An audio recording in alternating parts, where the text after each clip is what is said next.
all of Bitcoin's life has been a super cycle. At some point, they're going to realize it's just going to start eating its way through the floorboards. They're not going to be able to stop it. Bitcoin is forcing America to be American again. The fact that we're adding $1 trillion of national debt every 100 days here in the US, there's a reason that there's Bitcoin ETFs and there's not dog with hat ETFs. And there's a reason that like political candidates are talking about Bitcoin and they're not talking about Pepe coin or Dogecoin. This kind of hungry hippo game has been eating up 500 million a day for the past couple months. As soon as that sell pressure is gone, there's not another giant seller in the market. We've been given this tool by Satoshi that you can protect yourself and put your productive capacity in an unconfiscatable place.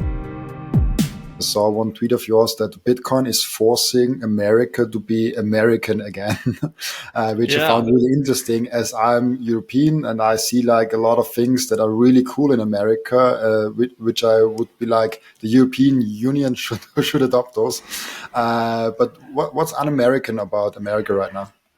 I mean, I think in some ways, I think we've lost our way. And I think I have a lot of hope that Bitcoin is going to restore those American ideals. So I think of just the way that kind of how we were founded was this idea of like life, liberty, property, which was the old John Locke philosophy, which got turned into life, liberty, pursuit of happiness. But the way that it's almost like Bitcoin becomes a forcing function for kind of that constitutional republic, which was the original idea of America. And I think it's a way that we can kind of remind us of where we came from, where we strayed from, and get us back to that. And then I think it's a forcing function that can restore the American ideals, not only for us, but then also export those ideals to all over the world that, you know, is maybe living under a different political system or authoritarian regime where it's going to be very difficult to institute that political change. But if it's kind of forces it from the grassroots level. So the way I kind of think about that as far as just making America more American is life. It allows you to pursue whatever you want to do with your productive capacity and your time. And then it allows you to actually save the fruits of that labor in a place that cannot be siphoned off and cannot be debased.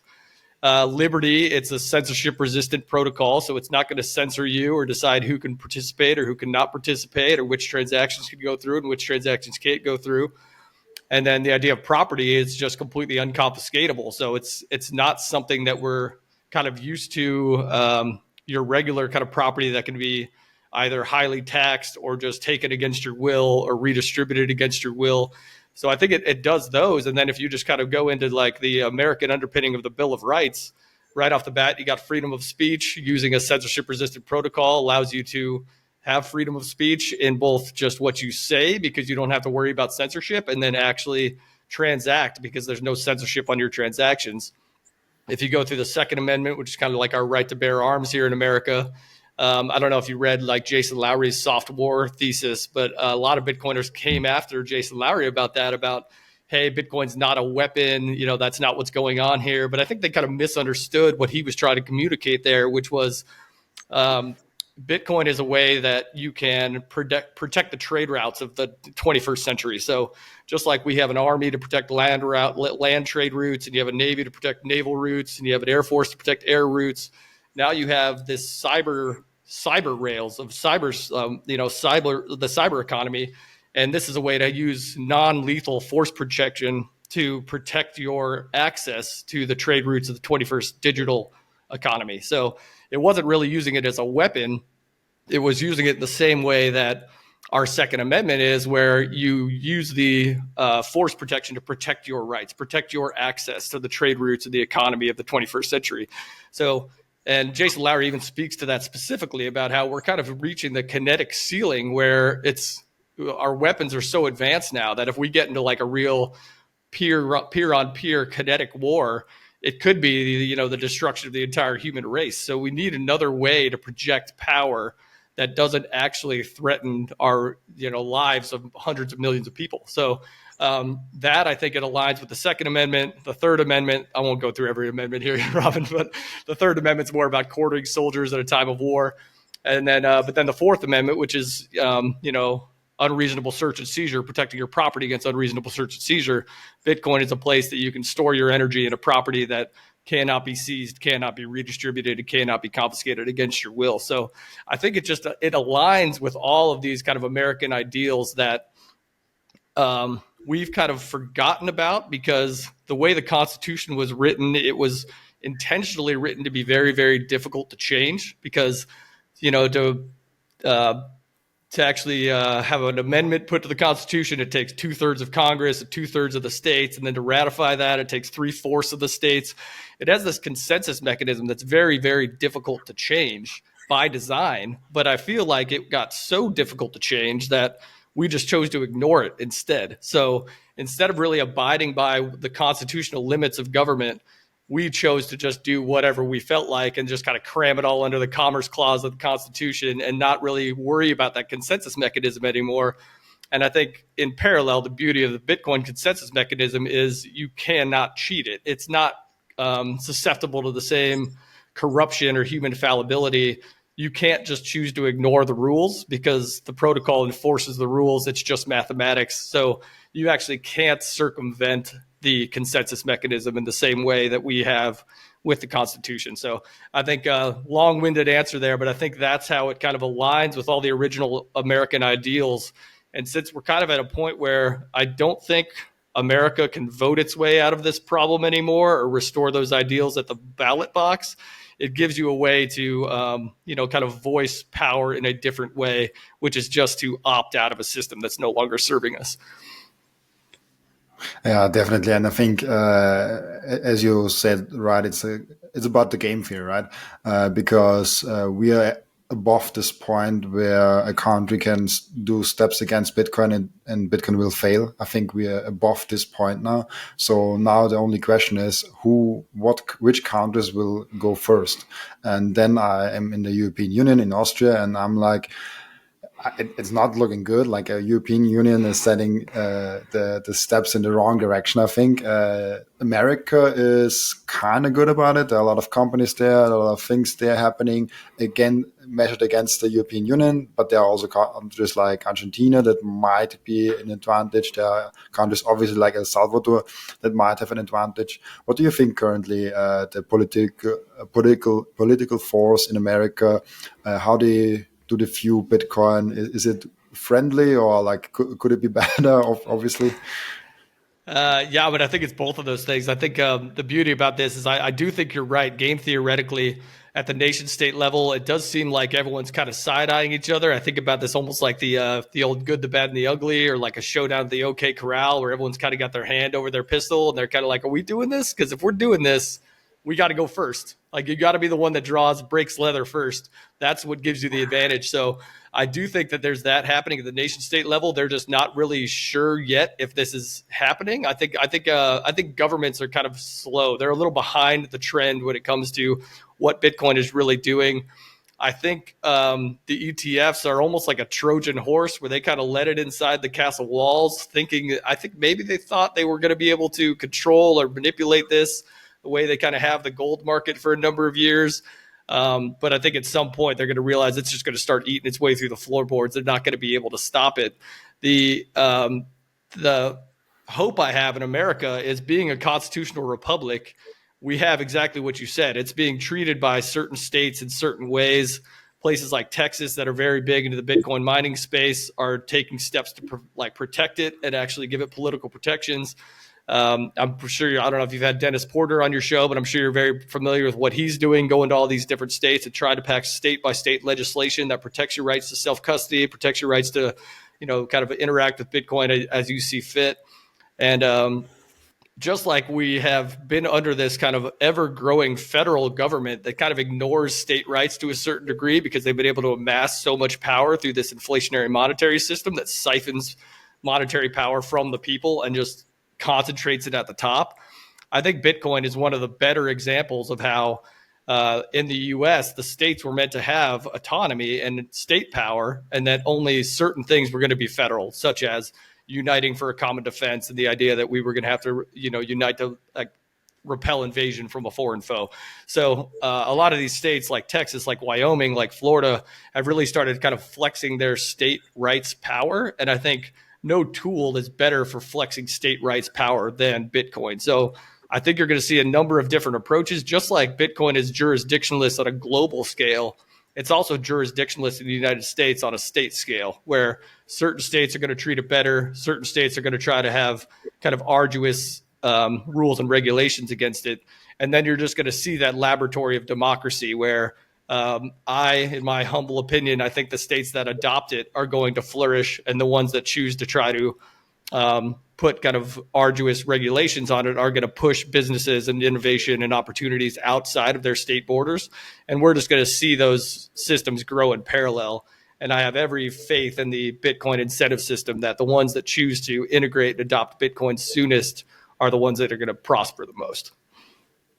Definitely. And I even heard something about a law against CBDCs in America. What, is this a thing?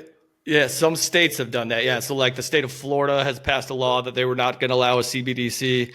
I think in some ways we'll see how that rolls out. I think that fight is coming. So I think the CBDC is going to be tried. I think I also find faith in the American government that it's going to fail. I could see them kind of playing out some way where they look at these ETFs, they decide that, hey, we've proved these Bitcoin ETFs. That's going to be our sanctioned way that you can gain exposure to Bitcoin. But we're going to say that maybe self-custody is not allowed because that's what we're going to say terrorists are going to use to finance, or that's what we're going to say illicit finance is done with.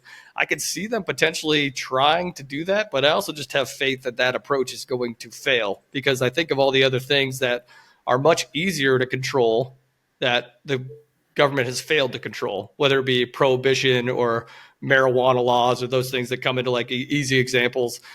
They failed to stop those things, and those things they had much better control jurisdictionally over than something like Bitcoin that you can just memorize the words in your head and take it anywhere in the earth that it's treated best. So I wouldn't be surprised if that was coming, but I also have faith that it's not going to work. So I think there's a reckoning coming where you have CBDCs versus Bitcoin probably some point in the future. But I think that their problem is that CBDCs don't solve any of the problems that Bitcoin does solve, right? So they're going to point to, and you already see this in politics in America, they point to the speed of payments as if the only reason that Bitcoin showed up was that it was some kind of new digital money that could travel faster. And that's all that it was solving. And they never speak to the inflation part. They never speak to the fact that we're completely indebted. All the math is just going to accelerate, and we're going to have to debase the currency at an accelerated rate. They never speak to that part. So I think, when you kind of like try to sell these two currencies, like an elevator pitch for a CBDC and an elevator pitch for Bitcoin, it was like, well, just go down the list of Bitcoin qualities and try to apply them to a CBDC. As a central bank digital currency, is it going to be absolutely scarce and protect you against debasement? Of course not. Like, it's just going to be a digital currency that they can create infinite units of.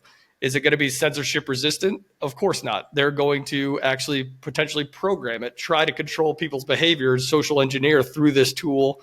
They're going to be able to turn off your livelihood at the flip of a switch if they feel like that you're a bad actor of some kind.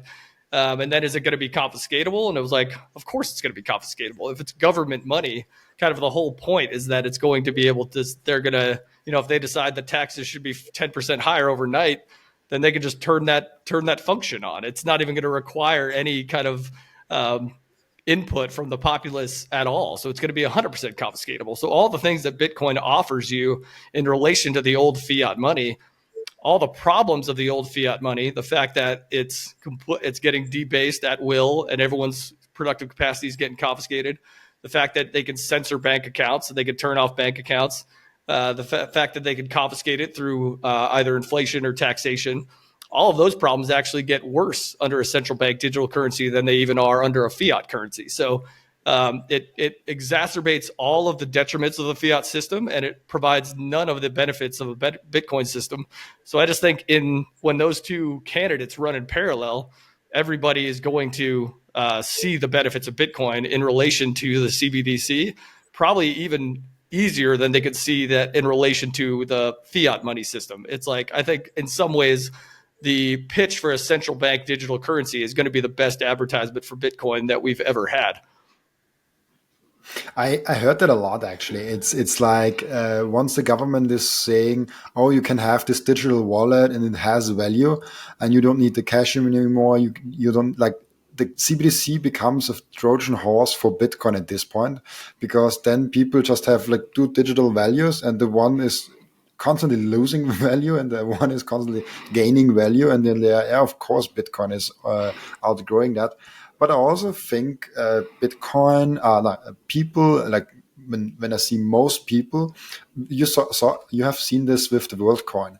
It's so easy to get people some small incentive, and then they are standing 2 hours in line to scan their iris or do Yeah, something weird. yeah, yeah. So what I fear a little bit is that they are doing crazy incentives to use their currencies with tax advantages, with stuff like that. But in the long run, like this is just short term, medium term noise that's going on.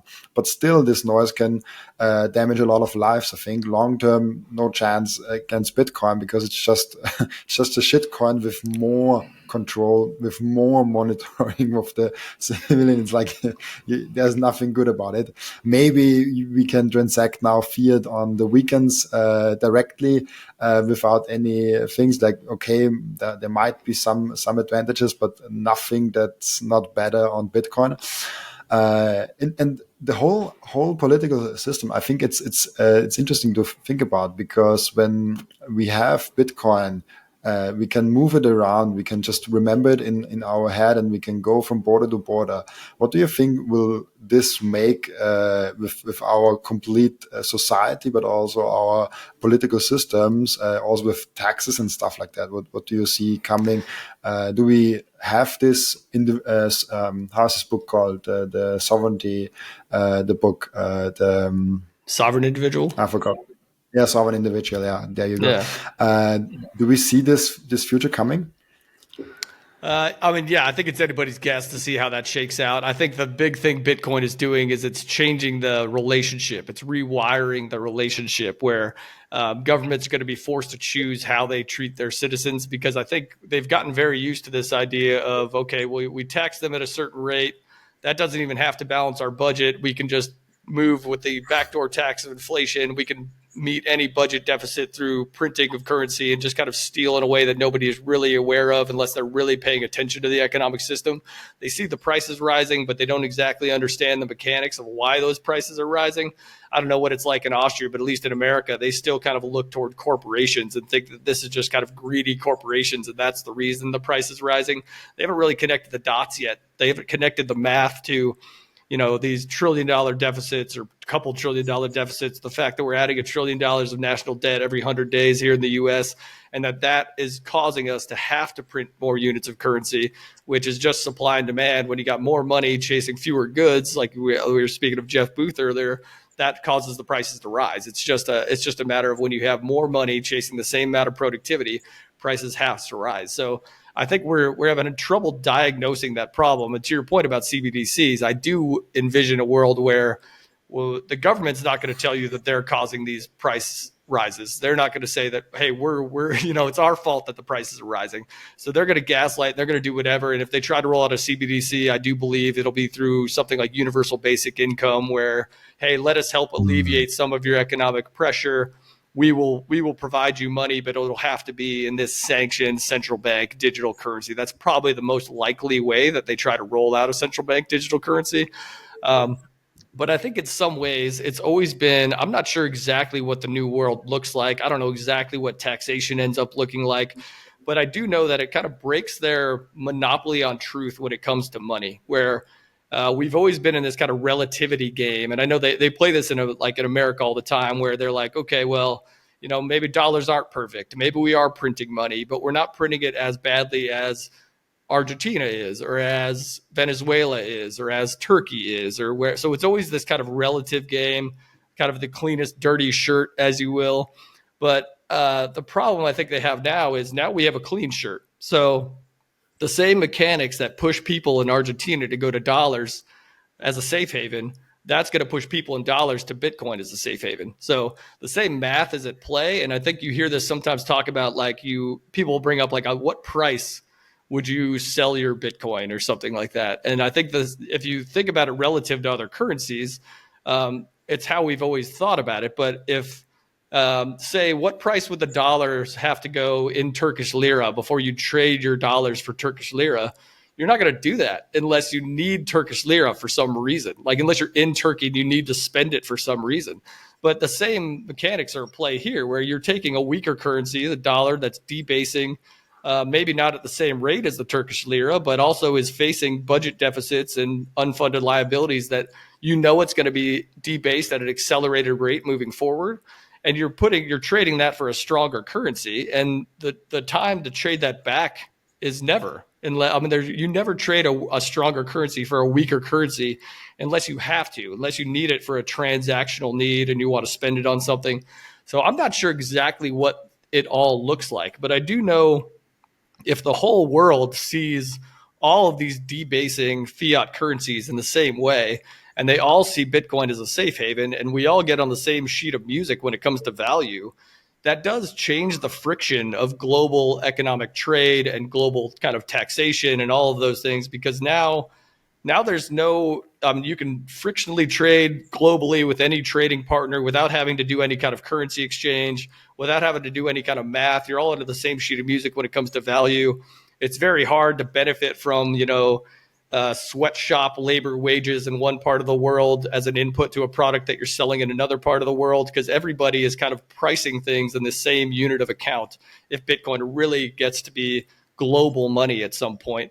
And then when it comes to taxation, when you have a whole world of people that can not only frictionless trade with each other, but can also, in the sovereign individual thesis, can take their productive capacity anywhere on earth and in a way that cannot be confiscated. Like, in a lot of places, like the US has like an exit tax. If you want to give up your US citizenship, you can, but then to move any of your property out of the country, it's like a 30% tax to take it anywhere.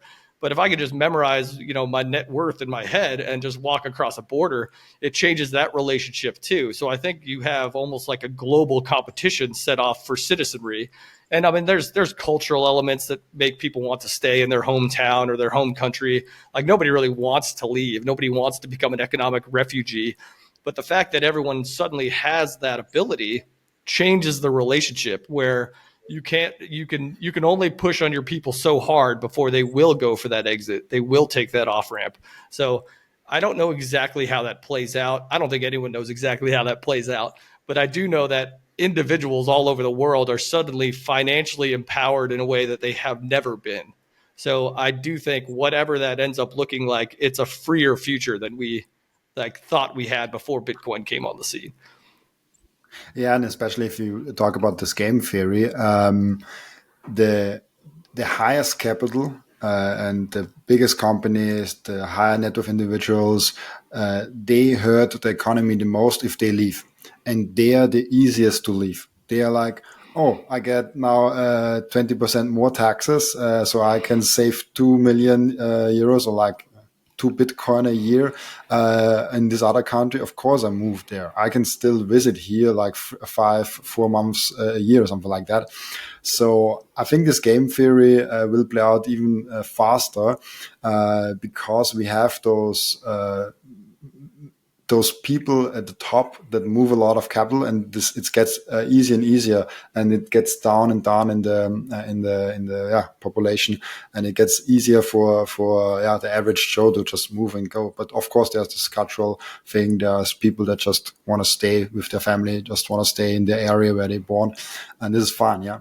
What do you see with the Bitcoin ETF coming? And I mean, we have it every cycle, and there's this talk about the super cycle. I feel like every cycle is talk of a possibility of a super cycle. But the Bitcoin ETF actually brings a lot more capital in. Will it be this time? Could it be different? And what's your thoughts on the Bitcoin ETF? Yeah, I like the super cycle idea. I think in some ways, if you zoom out, all of Bitcoin's life has been a super cycle. We just focus on the 4-year bumps, but in reality, the entire thing has been a super cycle. It's the best performing asset since its inception over 2 years, 5 years, 10 years. I think that's going to continue for the next 2, 5, 10 moving forward. I think that the thing about the ETFs is, I think this was almost expected, not that they would be approved, but the idea that as Bitcoin grows in market cap, as it grows in liquidity, every time it kind of unlocks a new layer of players, and then the liquidity that comes from those new layers of players unlocks the next layer of players. So I think ETFs, we kind of went from individuals to financial managers to corporations, eventually sovereign wealth funds, eventually nation states. And every time you kind of level up, you increase that market cap, you increase that liquidity, you increase the potential for different players to get involved. And I think the question is, the other cycles kind of, it was almost like a poker game amongst Bitcoiners where they were just trying to trade amongst each other. It was like, hey, I'm going to try to call the top and get back in at the bottom, but I'm going to trade in a way that I'm going to try to find another Bitcoiner to buy it here that doesn't think it's the top yet, and then sell it back and buy it back at the bottom. I think the difference between these kind of passive inflows that you have from the ETFs being unlocked is now it's the most successful ETF launch of all time. It's taking in about $500 million of new capital a day. I think that's just getting started because it was, most of the people that are going to start pitching this to their clients, the like registered investment advisors, they're just starting to form an opinion on this. So they haven't really started pushing it on their people yet. They haven't really started suggesting it to their clients yet, whether it be 1% or 3% or 5% or whatever their allocation ends up being. So I think that passive inflow is going to continue, and whether that gets to the point that it outstrips demand to such a degree that you never get that correction ever again.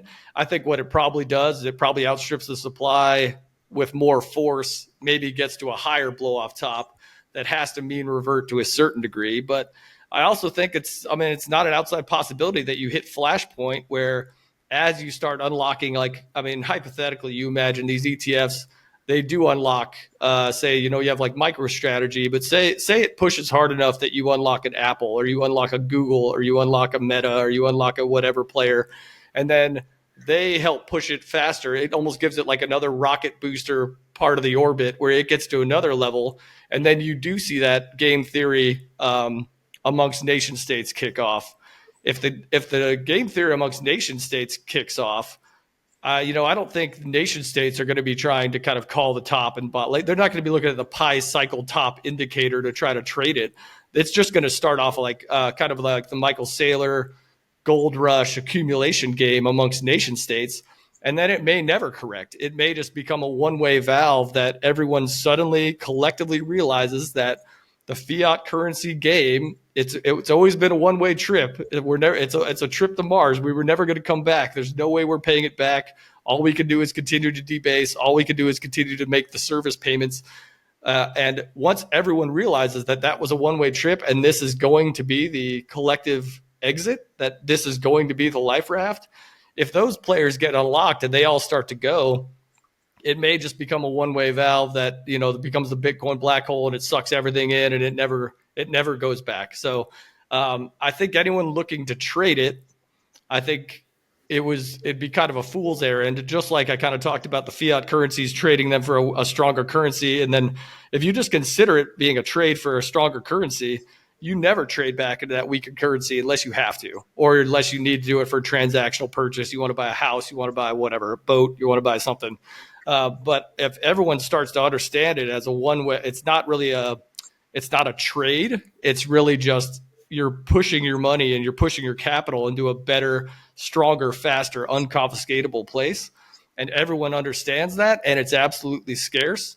It's going to be very difficult if we come to the collective understanding to make a convincing argument that you should trade out of it, because you may not be able to make the assumption that you can trade back into it. Like, there may be enough people that just lock it away forever and you never get your access to it again. So, and then they just use it as collateral or capital or borrow against it, or, so you may not be able to have the liberty that you've had over the last 3 cycles to trade back in. So whether it's a super cycle or not, I don't know. Like I said, I think macro, the whole thing's been a super cycle.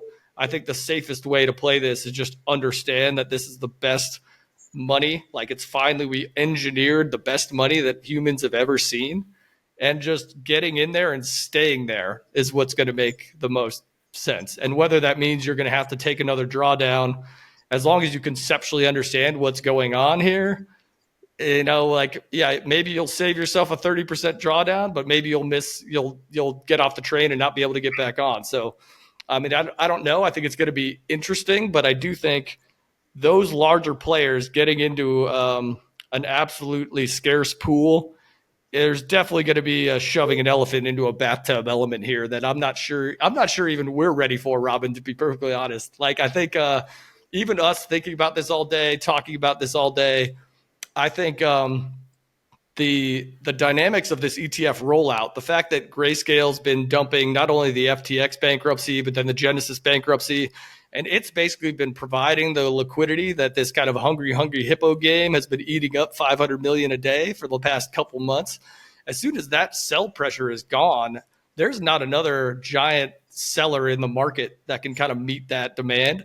So it could push pretty fast and pretty hard. And then what eyes that opens up and what players that unlocks and what happens next, I think is anybody's guess. But I think it'll surprise to the upside.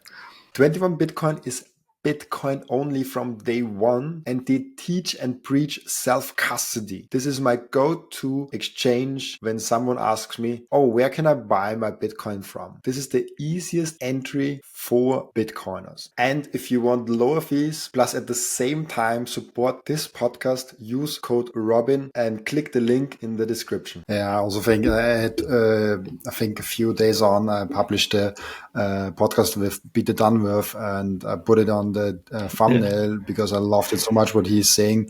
It will shock all of us. Like all Bitcoiners even will be shocked what Bitcoin is doing. And I think what we can see and what I expect to see at some point, I don't know when it starts, there's this S-curve adoption, and we are still in this slow adoption phase. And there will be this point where we hit all of the sudden in 10 years, this 80% spike of the adoption. And then we have, like, since the inception of Bitcoin, we have this like 3 years up, 1 year down thing. And there will come this 10-year phase where it's just every year up, and it will be massively growing because we reached that inception point where everybody all of a sudden gets it. And I think an ETF, and he also talks about structured products, bonds and stuff like that, right, that have then the next level that comes in, that could very well happen. I don't know when. I'm not good enough to say like this is how it's. I just understand Bitcoin is the best form of money ever, and I don't want anything else. So I'm 100% in this form. This is pretty simple for me. Once you get it, it's hard to understand this when you have to unlearn all this fiat crap you have in your mind since a long time. I'm 25, so I had not too much fiat mindset before, so I did not have to unlearn too much. And yeah. On the topic of learning, I'm always wondering when we, and I try to do it with my podcast, I try to like, what did I learn from this week's podcast and stuff like that. And you also have like a lot of podcasts already. I think you started in 2022, if I saw it correctly. What did you learn from these episodes, from this podcast? Is there anything you were shocked in learning the podcasting story? Yeah, it's interesting. So, first of all, I love Peter Dunworth because he'll just throw out numbers like 7 billion, and you're just like, "What? What are you like? Is this for real?" Like, and I was like, I realize it sounds crazy, but it is funny that you can walk his math back and be like, "Okay, I mean, $900 trillion of global assets. It eats a certain percentage of real estate, a certain percentage of fixed income, a certain percentage of this." I was like, you can see that happening, but it does strike you as crazy when you first hear it. But it's like big takeaway learning, I think, from doing the podcast experience was I have a graduate degree in international security, and I was doing graduate school work in 2009, 2010 timeframe when the national debt of the United States was about $10 trillion. And all the research I was doing was how our national debt was our biggest national security threat, bar none. Like, it wasn't about, a terrorist in a cave in Afghanistan somewhere. It wasn't about like anything. It wasn't kind of like some near peer annihilation. It was national debt is how every empire goes bankrupt, and it's how this one's going to go bankrupt. And if we don't get a handle on it soon, we're going to be in trouble. And clearly nobody read any of my research because we went from 10 trillion to 35 trillion into just over a decade. It's getting worse. It's accelerating. We're going from, $1 trillion every 100 days getting added to that number. We're about to roll over all that debt at 5 or 6%. It's the math is getting away from us in a way that we cannot outgrow it. We cannot tax it. All we can do is continue to debase that currency. So I saw the problem early on. I never saw Bitcoin as the solution. Like I was like, it's almost embarrassing having such a good grasp on. I was reading Hayek and Mises and Rothbard and all these guys way before I knew anything about Bitcoin. So I'd done half the work to understand the problem and did not see the solution. I'd gotten to the point that I thought we were just screwed. I thought we were just getting drunk on the Titanic and it was like, it's over. Who cares? And then finally I came to understand Bitcoin, and that gave me all the hope to be like, oh, there's an actual solution to this problem.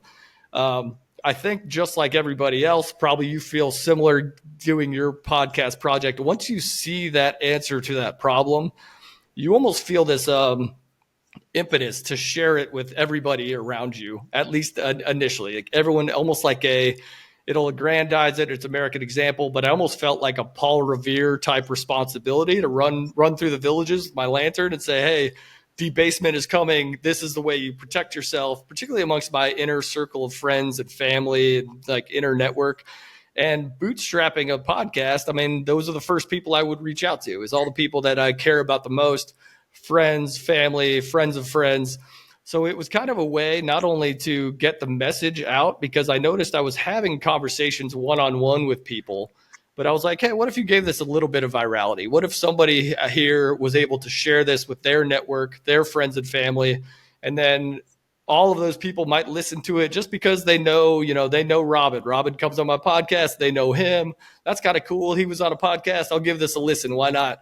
And then it's kind of incumbent on us to say something interesting in that time that perks somebody's interest a little bit more and gets them to dig a little bit more. And I mean, it's somewhat self-serving just because I really, really buy into the idea that Bitcoin makes the world a better place. It's here, it works. It just needs us to understand it and adopt it and let that network grow. So I think every time you can turn a node on that network, the network is getting stronger. It's getting us closer and closer to having this new system come to fruition. So it was a way for me to reach out to people, meet them where they're at, because I also came to these podcasts, or I came to just like all of us, I came to this journey. You're kind of searching Bitcoin on YouTube, and it's a jungle out there. You can get all kinds of bad info and like people with their mouths wide open try to sell you all kinds of bullshit. So it was kind of a way to be a first rung on the ladder in a place that in a noisy world, but give you information that you could trust and hopefully kind of build on that trust. The big takeaway learning wise, I think I got was I was a little concerned in the beginning that just letting my guests drive. So like I let guests come to my podcast. They're kind of the star of the show. They're asking the questions. They're bringing their big Bitcoin questions to the table. And I was like, am I going to have the same conversation over and over and over again? Am I going to have this like 100 iterations of just the exact same conversation? And what I found was it was really surprising how diversified people's approaches to something like Bitcoin really are. They don't all ask the same questions. They're not all concerned about the same things. Like some people are really curious about the technical aspects of it. Some people are really kind of curious about just kind of the larger philosophical or political context of it. Some people just have no idea. And they're like, hey, man, what is Bitcoin and why does it matter? So it's in a way that I thought I was going to have the same conversation over and over and over again. And I think you're probably seeing this too, having this, Bitcoin conversation every day. They all are different. Everyone comes to this from a different perspective with a different point of view and different curiosity. So I came to the conclusion that every Bitcoin conversation is a good Bitcoin conversation, because you never really know what message Bitcoin, if it's going to be money, it's going to touch everything. It's going to have an effect on everything. So you never really know which thing is going to be pique the interest of which people. So the more we can talk about it, the more we can do this, the more conversations like this we can have. I think you just unlock the potential. Like all you're looking for is that one earworm for every single person that gets them to start paying attention. And just like you and I know, once you see Bitcoin, you can't unsee it. Like I don't know if any one of us knows a Bitcoin person that ceases to be a Bitcoin person for some reason. So once you see it, you're there, and you become a node on that network, and then you start doing the same thing with your friends and family. So my big thing, or my big lesson learned from the podcast experience, was everybody needs this. A lot of people don't know they need it yet. They're all going to be curious in a different way. And the more conversations we can have, the stronger and stronger we're going to make this movement, and the higher probability of this really empowering everybody everywhere on earth becomes every time we talk about it. Yeah, definitely. And I asked it myself a lot of times because I think I'm not needed in Bitcoin. Like if I stop everything, Bitcoin is not changing. Bitcoin doesn't care about myself. It's a hard thing to go over with. Because if I get down, there's space for one more podcaster, and I mean there's space for 20 more podcasters even if I continue my stuff. But that's another topic. But even if like a Michael Saylor says, "Oh, I'm selling," I don't believe like someone else will do the same thing as he did. Like the nobody is important in Bitcoin, but we all are important in Bitcoin, and this is the thing we have to get through. And I just love, like for me, the origin story of the podcast was always quite simple. I grew on Twitter last year quite crazy with started with 500 and now I'm at over 10,000 followers. And the thing is, like, I got to know more Bitcoiners. I did not like I made English content, so a lot of American Bitcoiners, Australian Bitcoiners, Indian Bitcoiners even reached out to me, and I reached out to them, and we like just went on a Zoom call and just talked. And I was like, at some point I can record that, and at the same time I was like, oh, nice, and I have a video format to my social media presence. And now I do less and less Twitter, and I'm actually just focusing on the podcast. it's an amazing story, and yeah, it's really nice. But when we educate people and when we go through this thing, then and I get more and more to this realization, this fiat should not be alive till now. Like when you really think of it, it amazes me that fiat and US dollar and euro and all the other fiat currencies, that they are still alive. Do you see a point, or probably you see the point, but do you know at what point, maybe not year, but what do we need to hit that this fiat madness will stop? Do you have anything in mind? Is like, okay, when we hit this, or when we achieve this, or when this happens, then we are over with fiat, or will it always continue at some point? Yeah, it's a good question. Like, what's the threshold? I think the key point there is, I think this idea of having fiat currencies based on nothing, that's the anomaly. And I think you're always kind of a prisoner of the present. Like we only experience our own lifetime. So what we experience in a single lifetime, we kind of subconsciously believe that that's just how it's always been, or that's how it's always going to be. But I think the important thing to kind of understand about fiat was, it is the anomaly. I mean, if we zoom out, we had kind of gold for thousands of years, that it was what we found in the world that met monetary properties the best. We tried other things. We tried salt. That's where the word salary comes from. Or when somebody says like, "Hey, this guy's not worth his salt." We tried seashells. We tried beads. We tried all these. We tried rye stones. Gold won that kind of evolutionary process to be the best money, because it was the durable, fungible, scarce, all those properties of money that they've debated since ancient Greek times. Um, Gold had a couple shortcomings, right? It was a little too slow. It's a little like hard to divide. It's a little hard to verify. You can't send it from here to Singapore in 10 minutes like you can with Bitcoin. So they created a credit layer on top. And somebody like Lynn Alden does a brilliant job in Broken Money, kind of breaking down this whole idea of how gold failed for a reason. And then we had to have this credit layer on top to increase the velocity of money to keep up with the technologically growing economy. But then it also had the shortcoming of being prone to human fallibility, because if you can abuse power, you will abuse power. Being able to create monetary units out of thin air was something that could be very easily abused, and inevitably was abused. We created way too many units that the gold could not back. So then we embarked on this 50-year experiment of purely fiat money since 1971. And I don't know exactly what the timeline is. The beauty is that experiment is failing at a ridiculous rate. I mean, when you really look at it from a perspective of human evolutionary history, 50 years is nothing. It is not even a fingernail of time. It is not even a blink of time. And over that, at least in the United States, the numbers I'm most familiar with, since 1971, we've gone from like $800 billion of national debt to $35 trillion of national debt in 50 years. So, that is just a grossly accelerated failure rate. I mean, you look at some of the empire like the Roman Empire, who got into the same kind of problem by clipping coins and debasing their currency, but it took them 500 years. We're actually failing at a much faster rate than they did. And the fact that we have a reserve currency for the whole world is going to let us kick that can down for a little while. But it's a compounding interest problem, and it's a large numbers problem that it's just going to get faster and faster and faster. The debasement's going to happen faster and faster and faster.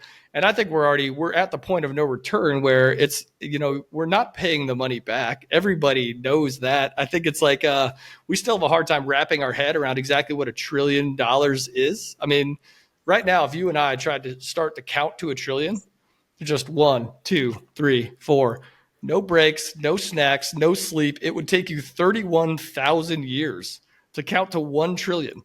And we have $35 trillion of debt. We're adding $1 trillion every 100 days. I mean, that math is just crazy. I mean, for us to just count, if we were paying off the US's debt at $1 per second, it would take you over 1 million years to pay back what we've accumulated. And it's going to only accelerate from here. It's going to be faster and faster and faster.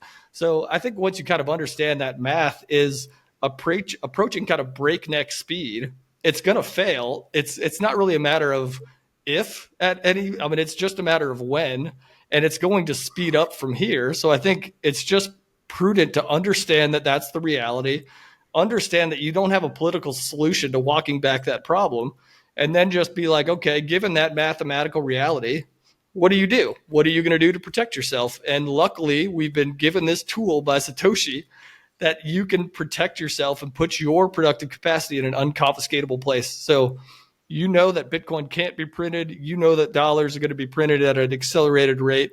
So it's really just a matter of just choosing one over the other. And once you kind of mathematically understand the underpinnings of those two realities, it's just to me, it's a no-brainer conversation. And I think everyone eventually is going to see it. I think there's a long way for us to go. We can feel like there's too many Bitcoin podcasts because we're immersed in this world. But think about when you go out in the street, or you go out to a party with your friends, or you go to the movies, like how many of your circle even really understands Bitcoin, and you realize how early we are. And it really does. We're needed. I agree with you that Bitcoin does not need us in the grand scheme of things, but everybody in your life that you care about, they are going to need a solution to this debasement tsunami that's coming at them. And you can be that point of light. And anyone that realizes just how few of their friends and family could actually talk to you about Bitcoin for 10 minutes in a very educated way shows you how early we are. So it's like, we need to tell as many people as possible, because that math is relentless. That math is not going to wait for you. That math is going to destroy everybody moving forward over the next few decades. So you need to tell the people you care about, because it's going to happen faster than people realize. It's going to happen at an accelerated rate, and you need to do something about it, like yesterday. Yeah, that's the big thing. Like if we're orange pilling, we're not pushing Bitcoin, we are helping our loved ones. This is what people don't get. Like I never want to orange pill anyone that's not ready, because then they are just getting upset, and they're like they have this resistance thing. So I'm just like I'm the Bitcoin guy in everywhere where I go, because except Bitcoin conferences and Bitcoin meetups, but except those bubbles, I'm the Bitcoin guy, because I'm really loud on social media about it, and also in my family. But now I'm like a little bit defense about it. And I noticed people come to me. People, if they're actually interested, they're like writing me a message, hey, how is it? Where should I buy? Or they're calling me, hey, I want to learn more about this Bitcoin thing. I'm struggling with inflation, stuff like that. So one by one, small and small, they come. But you're right. When I sit down and I have a big family, like we have like, I don't know, like if we come all together to one fest, it's like 50, 60 people or something like that from the Yeah. close family. So really, really big family. And there are probably, there's one guy I can talk with him about Bitcoin pretty long on an educated level, and then there are a few that have Bitcoin. If I talk more than 5 minutes and go deeper, they will not understand anything, just on a basics level, like not like. And then but it's getting better. Like when I started in 2020, there was just me, and now this small steps. He has some Bitcoin. He understands it a little bit better. He went really deep, so it's get better and better. And it's like a measurement of mine, also like of my big family. How many people get it on every time Christmas, every time Easter? Like, oh, how was it Yeah. last year? And then it's gets better and better. But we all kind of agree on fiat will go to zero or close to zero, depending on how long you look out. Do you also expect all altcoins to go to zero? I mean, that's a good question. I actually get that question a lot, and it's not as often as it was kind of in the beginning. When I started my podcast, I feel like you could almost always count of like, well, what about the other coins, or what's special about Bitcoin compared to the other coins? Like that was a very common question. I feel like in some ways, Bitcoin is winning that evolution to the point that I get that question less and less and less. And it's like it's in some ways it's easier because it's like, well, there's a reason that there's Bitcoin ETFs and there's not dog with hat ETFs. And there's a reason that like political candidates are talking about Bitcoin and they're not talking about Pepe coin or Dogecoin or whatever. So I feel like I don't have to explain that as often as I used to. It seems like it's people are kind of understanding, even if they can't speak to it directly, they have enough kind of a tangential information coming in that they realize Bitcoin is different. There's something about Bitcoin that's different than the rest. I'm not as maybe maxi about it as some where I realize why we do it. Like just say, hey, do not touch any of these coins because that's the safest thing to do. Like because a lot of them are scams. I'm a little reluctant to broad brush every single coin. There's like 20 something thousand of them. I mean, I don't know enough about any one project to know if it's going to be interesting or not. What I do know is none of them solve the problem of money. They don't solve the problem of broken money, which is why I came to Bitcoin in the first place. So like I'm not really concerned with what they're trying to do. I'm not really concerned with whether they're a good investment because for me Bitcoin, yeah, it's an investment, but it's really an investment in the future of human freedom. It's not really an investment from a monetary perspective primarily for me. So I'm principally involved in it. So what I like to just tell anybody about any of the other coins is right now we're sitting here, we're having this conversation about Bitcoin. We could talk about it for I don't know, an hour and change, whatever this ends up going. And we also know that when we hit stop on this, we could talk about it for another 5 hours and explain exactly what it's doing, what it could do, why it's interesting, why it's special. So I tell anybody, if you can do that for, dog with hat, like if you're capable of sitting down and talking about dog with hat for 30 minutes, explaining its use case, explaining what it's actually accomplishing, explaining why it's important, then maybe you should invest in it. I don't know. I just don't think anyone really understand. Like they're just gambling on something. It's like I like to think of like people talk about Bitcoin in the context of like the greater fool theory about how they just say it's a Ponzi scheme. You're just looking to unload it on somebody. And that's not true for Bitcoin. I think like the greater fool theory for Bitcoin is to find someone that'll sell it to you, not understanding that it's absolutely scarce, not understanding that it's going to be like an internal battery for monetary energy for the human race. But when it comes to those other things, like that is a greater fool theory. They have no real, I mean, and again, not to broad brush them all, but the ones I mentioned, they're not absolutely scarce. They do not solve a problem. They do not have a use case. They're not going to protect you from monetary debasement. So it's just a matter of it's confusing because everyone kind of there's like a unit bias that people come into this crypto space. They see that Bitcoin's at whatever, tens of thousands of dollars out of reach for them. And then they're like, okay, well, what about this? What's the next Bitcoin or what could be the next Bitcoin? And they're thinking about them as if they're kind of companies, or as if you're kind of betting horses or something. They don't understand that, like, you could absolutely copy the Bitcoin code 100%. I mean, like, there's copies of it that change a little bit. Like Dogecoin is just a copy of Bitcoin with a couple tweaks to it. But you can just copy it 100%. You can copy Bitcoin 100%, roll it out, but you can't. It's the only version of digital scarcity is the first version of digital scarcity. So you could replicate it 1,000 times, and still only the original is the one that's absolutely actually scarce. And everyone kind of, that's a hard concept to wrap your head around, but I was like to point to like Dogecoin back in the day, and I was like, hey, there's 21 million Bitcoin. There are 14 million Dogecoin mined every single day. So yeah, you might look at it and be like, oh, hey, it's only 0.003 cents or something. If that could ever be a dollar, I could be a billionaire. But the the tokenomics matters. Like, for that to get to a dollar, it would have to be larger than the GDP of the entire world. So it's like, do you really think that Dogecoin is going to become bigger than the GDP of the entire earth? Probably not. You probably just don't understand the math that's at play here. So, yeah, I don't know. I mean, any one of those things could do something interesting. Like, I don't claim to be an expert on every single coin. I just spend all of my energy understanding why Bitcoin is special, why it's interesting, why it's unique, and why it solves a real problem that I could definitively tell every single person on earth they're going to have. It solves a problem for 8 billion people. They all need a place to put their money that will not be confiscated and will not be debased. And as far as what all the other ones are doing, I don't really care, because they're not doing that.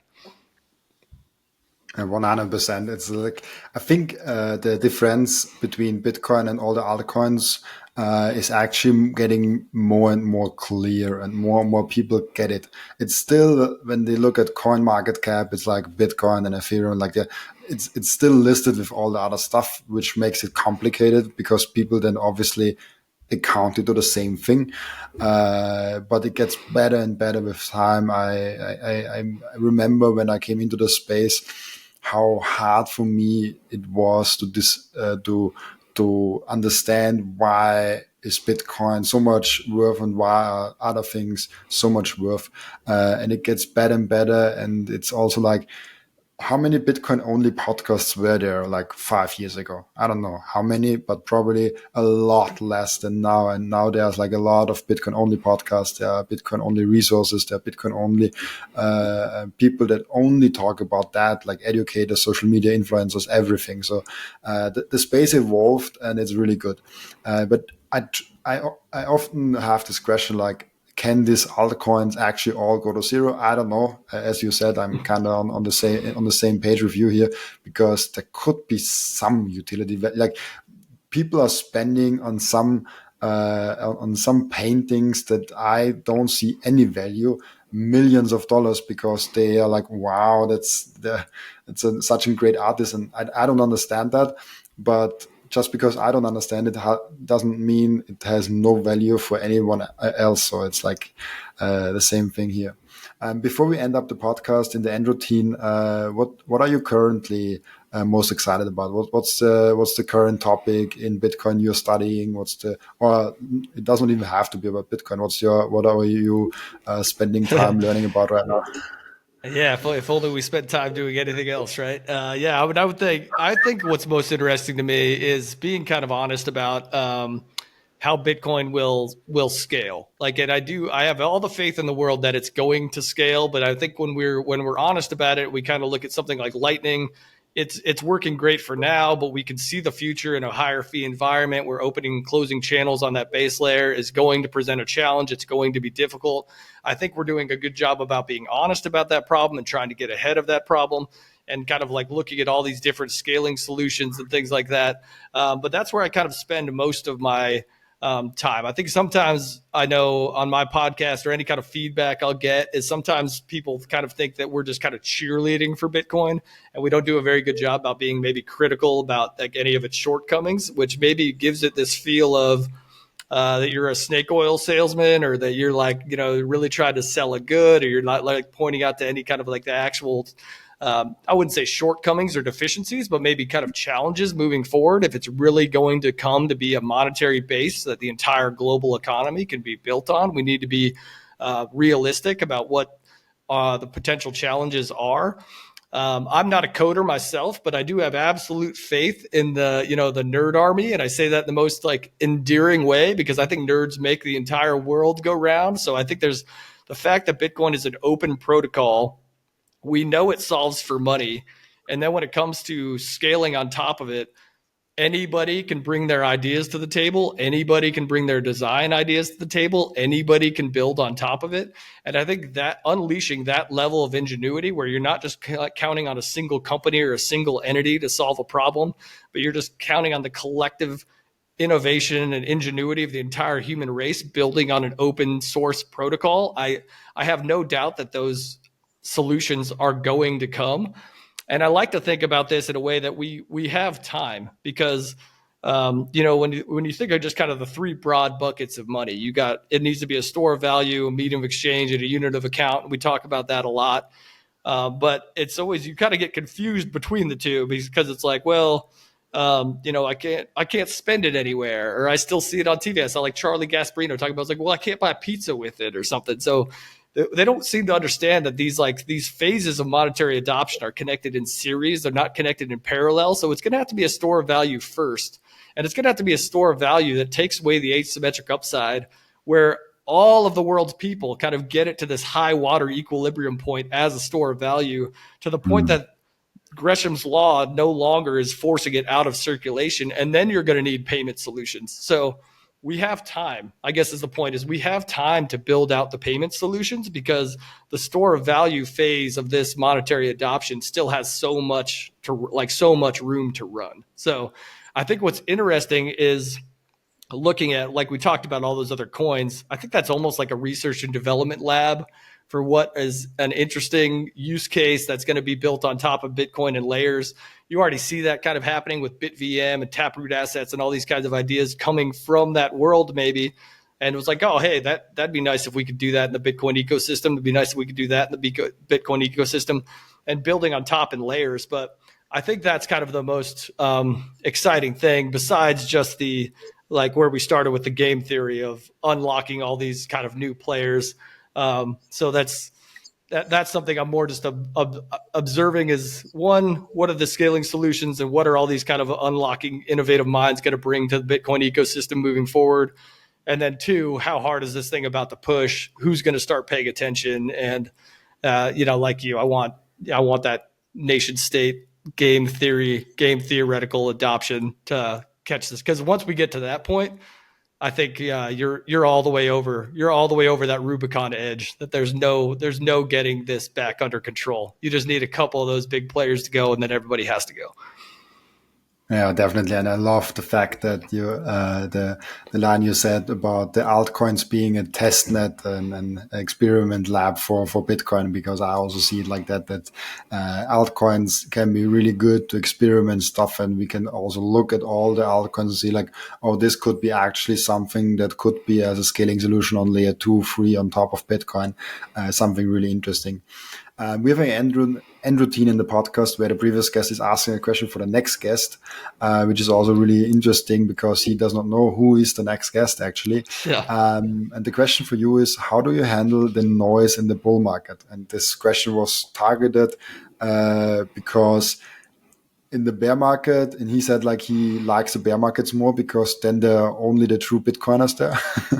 And this I don't know if you've seen this guy who says like the halving is like when 21 million Bitcoin are halved in the half quantity, but sure. There are really interesting guys and girls coming up in these bull markets, and a lot of noise is coming up in the bull market. How do you handle that? I'm already seeing that. I agree with that. It is difficult. I think the way I handle it is, just like I said, the reason I started my podcast in the first place was to never forget that when you first came to Bitcoin, you didn't know shit either. So it's like, never forget that you also didn't know what the hell was going on. You came with all the same dumbass questions that everyone's going to start coming with now. And I think, I always took this lesson away. I always bring it up sometimes. I was like a volunteer firefighter for a while, and it was always clear which guys remembered that they didn't they weren't God's gift to firefighting when they came out of the womb, and that they were willing to kind of take a new guy under his wing and teach him the ways and bring him up to speed on where he needs to be. And the guys that kind of forgot where they came from and just got really crusty about stuff and just called you an idiot because you didn't know how to do something you were never taught how to do. So I think I take the same approach to the Bitcoin bull market as that, where inevitably people are coming in. They're trying to sift through the same information you were sifting through in the beginning. They're looking for the same answers you were looking for in the beginning.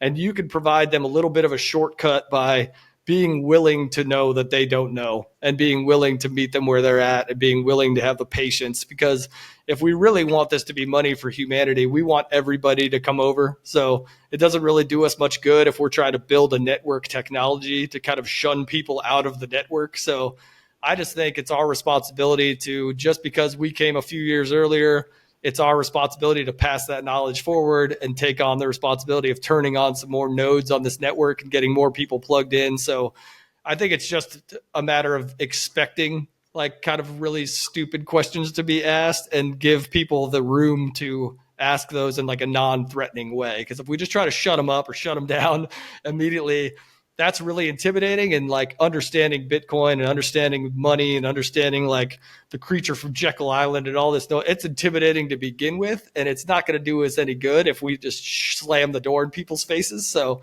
I think the way I kind of deal with the noise of that bull market is really just to see it as an opportunity. See it as an opportunity that if somebody's saying something that we know is kind of misguided, to give them the opportunity to redirect. And luckily we have the platform to do that, right? I mean, we can say, hey, come on my podcast, let's talk about it. Let's kind of help get through this, and kind of use it as a teaching moment as opposed to try to shut it down. So that's how I see it. I mean, I get as annoyed as everybody else when you kind of have to reiterate on the exact same FUD and the exact same, accusations against Bitcoin over and over and over and over again. But I think that's just the reality of what's going on here. We're adopting a brand new technology. We're adopting a brand new technology in an arena of money that people don't have a good grasp on to begin with. So it's just hard to get somebody caught up to speed within, 5 minutes, 10 minutes. It took us a lot of time. It's going to take them a lot of time. And just hopefully we can help condense the time frame from, 1,000 hours to 100 hours or something like that. I'm just see it as an opportunity to teach. Amazing, yeah.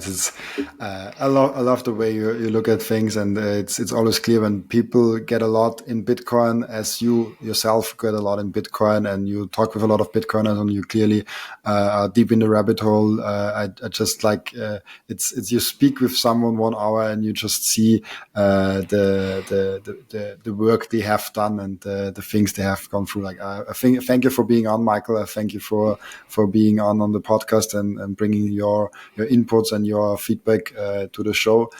For people that have now additional questions to you, want to reach out to you, where can they reach you? Where can they ask you questions?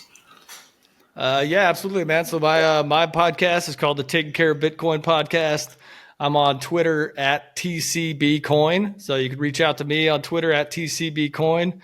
And I'm always looking for new people to come on my show. So if anybody's either new themselves and is curious to get their questions answered, or if they know anybody that would be a good fit for, being willing to come on a podcast, that's hard. The hardest part sometimes is getting people to be willing to do it as new people. So anybody that wants to come get their specific Bitcoin questions answered, please reach out there. And I'd love to have you on the show. And Robin, thank you for having me on your show, man. I love what you're doing. So keep up the good work on your end as well. Thank you. Bye-bye. All right, man. Take care.